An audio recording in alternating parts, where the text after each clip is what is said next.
শুধু ছোট পরিবার নয়, বৃহত্তর পরিবারের কথা চিন্তা করেই বেশ কয়েক বছর আগে আমরা আছি সংগঠনটি তৈরি হয় বারাসাতের নবপল্লীতে।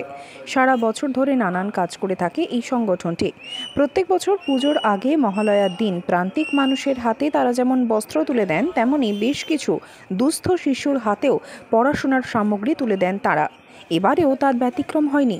বুধবার তাদেরই উদ্যোগে নবপল্লীর কাঁঠালতলা সংলগ্ন এলাকা থেকে তাদের অনুষ্ঠান করা হয়। এদিনের এই অনুষ্ঠান নিয়ে সংগঠনের সম্পাদক বাপি গুপ্ত জানান, 19 সালে আমরা এই প্রতিষ্ঠানটা শুরু করি এবং 20 সালে আমরা করতে পারিনি করোনার কারণে।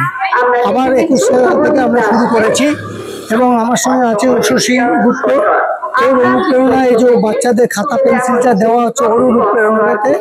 কিন্তু আমাদের যে সদস্য আছে তারা ঐকান্তিক পরিশ্রম করে আমরা এই সংস্থাটা চালিয়ে যাচ্ছি।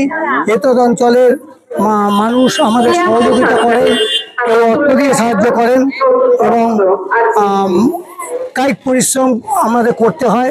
আমরা অক্সিজেন সিলিন্ডার করেছি এই সংস্থা।